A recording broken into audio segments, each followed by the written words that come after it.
Senegal is preparing for an election on Sunday with President Macky Sall facing off against 4 other candidates.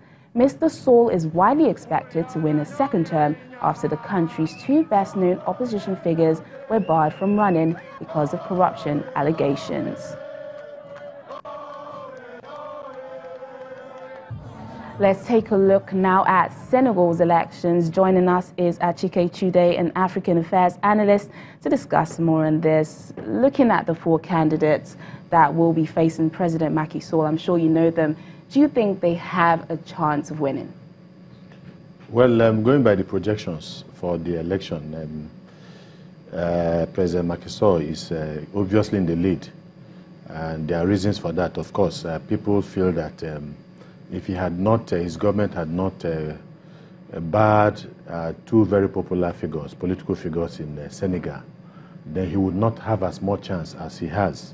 And that is Khalifa Sall, who was a former mayor of Dakar, a very popular mayor, and then Karim Wade, president of the former president of Senegal, Abdoulaye Wade.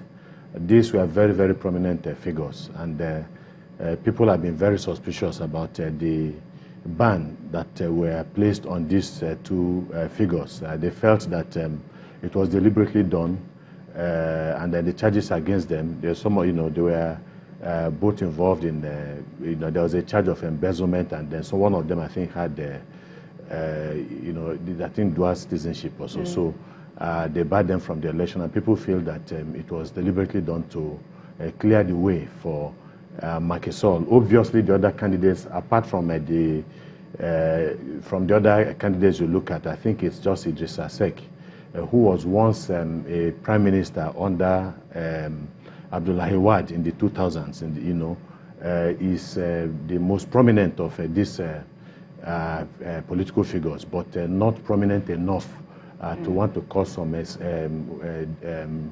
restless sleep for Macky Sall, the president. From every projection, it would appear that the president is set to coast home to victory. Yeah. Obviously, there are reasons for that. Again, even beyond the prominence of the people competing against him. Like he's the favorite to win.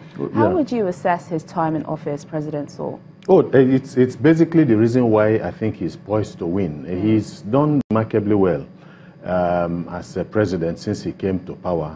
He embarked on socio-economic reforms that have benefited the citizens of Senegal, obviously.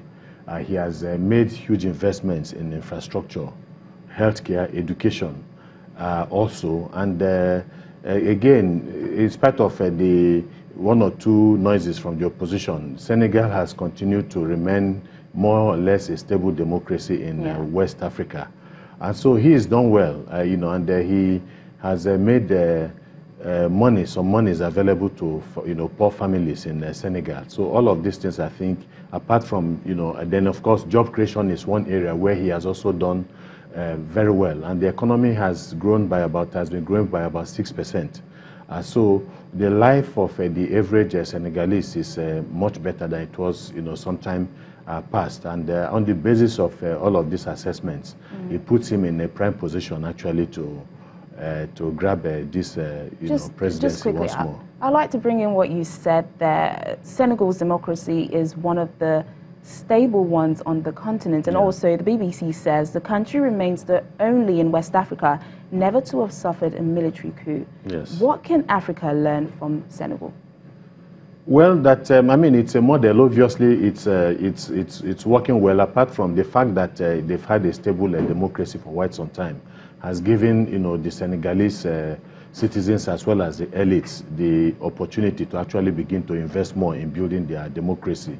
And they were seeing that in the turnout of the economy and then other aspects of the life of the Senegalese people. And the reality is that it shows that the political class or the elites, in spite of their differences, has shown more maturity when it comes to democracy and when it comes to the country as a whole. So I think the major lesson for African countries is that once you are able to build a stable a democratic system, without undue interference, from military adventurers, for instance, then the possibility of growth is exceedingly quite high. And then, of course, the social tensions that you usually associate with unstable political environments are greatly reduced, and that is what has helped Senegal. So I think a lot of African countries need to learn that consistency of, transition from one government to the other. They have done it, and they have done it fairly well. Okay, let's bring it back to Sunday's elections now. Former President Wade lost in 2012, and this year he's called for a boycott of the elections. He's asking citizens to burn their voter cards. Do you think his influence can pull weight in this elections? Well, one might understand the frustration. Of course, he accused the current president of manipulating the election the last time out. The issue with his son as well. Yes, exactly. The issue with the son as well and all of that. So we also understand that. But sometimes some of these elites have a way of making individual interests, making it the interest of a country or the larger society, and it does not always make for a stable, polity. And again, one would also say that his advice for citizens to burn their voters' cards, I think depriving them of that franchise, to vote whomever they want, I think is also a very unfortunate, statement. And I do not see, a lot of the citizens in Senegal actually, heeding to that instruction. The reality is that he has had this way also in government. He has been president of Senegal. He has had this opportunity, and now it is somebody else's turn. And regardless of how disenchanted you might be, on the basis of what you feel is the president's high-handedness, but I think going this extra mile, asking people to disenfranchise themselves in the way and manner that he has done is not something that one would attribute to a statesman. And his conduct, his statement has not been statesmanlike at all under any circumstance. Okay, Senegal's next president, what issues will the next president have to face, and challenges, what will he have to face? Well, there's always a room for improvement. The fact that the economy seems to be doing well, growing at over 6%, and the fact that he's putting a lot of social infrastructure and and the rest, it does not mean that there's it still does not have a lot of work to do. There's still issue of unemployment. There's still issue of various sectors of Senegalese life not exactly operating at optimum level. So he's expected, the very next president is expected to consolidate on the successes that have been gained under this particular president, and that is just what is needed in the area of infrastructure. A lot more still needs to be done. Education, healthcare, and the rest. There's still always room for improvement, and that is what is expected. But most importantly, the succeeding president is supposed to liberalize the political space. This clamp down on the opposition under the guise of, some of them misbehaving in public treasury.